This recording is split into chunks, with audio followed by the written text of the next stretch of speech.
we ask that Fauci and Birx and Mnuchin and Powell and others all come forward. We don't have those hearings this week. Now they say they may have Fauci next week, but who can believe that, given what Mark Meadows said and given that they pulled him away from the House? Minority Leader Chuck Schumer right there renewing calls for Drs. Fauci and Birx to testify before Congress over the coronavirus response. This after the White House blocked Dr. Fauci from testifying before the House. He's now set to appear potentially before a Senate committee next week. So let's bring in Bret Baier, of course, anchor of Special Report. Bret, good to see you this morning. Hey, good morning, Ed. Your thoughts about the balance here, because the White House is trying to assure the public that they're on top of all of this. Obviously, lawmakers of both parties have questions about the response. They have to show some kind of transparency. But on the other hand, it seems like the president has a point that when we're in the thick of this, it might not be the best time to pull the doctors out of the White House and the task force and send them up to the Hill. That has been the explanation from the White House, why they didn't go to the House request. There is some negotiating. We're told that the Chief of Staff, Mark Meadows, may allow Fauci or Fauci and Birx to testify in the Senate. Obviously, the difference between the two, the House is controlled by the Democrats, the Senate controlled by the Republicans.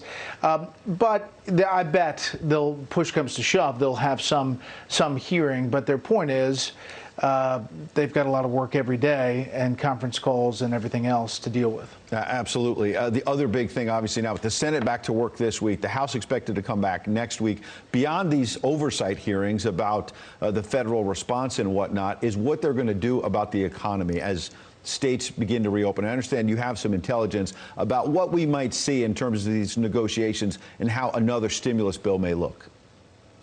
Well, just the logistics of it, because that PPP program, which, remember, there was a second tranche of money put in there to refuel it. It took some time to get it through, but it did.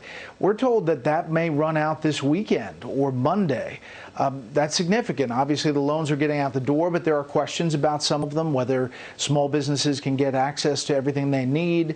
There are all kinds of questions about the PPP program broadly. The administration is touting it as a success, but it may run out of money this weekend, which then will enable House Speaker Nancy Pelosi to really take the ball in the next effort to get a Phase 4 piece of legislation. And I'm told that she, alone with House Democrats, will try to formulate something on their own and then send it to the Senate, where Mitch McConnell will put in probably liability protection and maybe even a payroll tax cut, and the Senate will send it back. So it'll be a ping pong match, which may take some time, but the first serve will likely go to House Speaker Nancy Pelosi. Yeah, that liability protection critical. Senator McConnell's been talking about that, a potential flood. We've seen already some lawsuits various businesses are facing. It's going to be a big issue in those negotiations.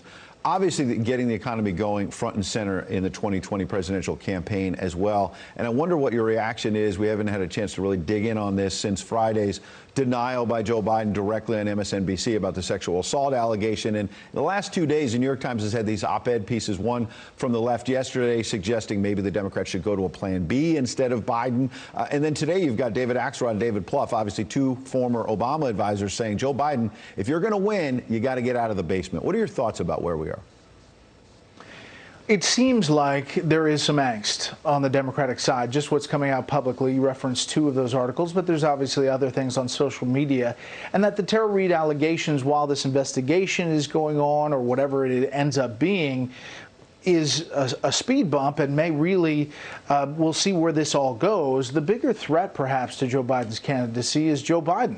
And the advice that David Plouffe and David Axelrod are giving, getting out of the basement, you'll see how that plays out. Obviously, we don't know how campaigning is going to go as you lead up to whatever a convention looks like, but you have the president itching to get on the trail, and he's heading to Arizona today. Yeah, and you lead us perfectly to the man who is the incumbent, obviously, and many on both sides are saying that this election, regardless of what Joe Biden does or does not do in terms of taking that advice from the Obama advisors, is going to be a referendum potentially on the president, his stewardship overall, but particularly in handling the coronavirus. What are your thoughts? You and Martha did a great job the other night, that virtual town hall. You had an up-close look at him, had a chance to go back and forth. And we had Guy Benson on yesterday who said he talked to some Democrats who watched the town hall and said, don't underestimate this president in that kind of format. And one of the presidential debates is supposed to be a town hall where he can really engage and connect with the middle class in this country.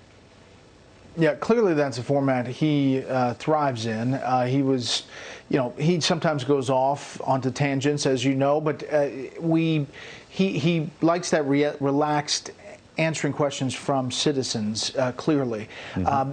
I do think that we don't, no matter what the polls show now, the head-to-head race really hasn't developed yet. And I think we have yet to see the full deployment of the Trump campaign war chest on Joe Biden. And I think that you're going to see a lot of things change.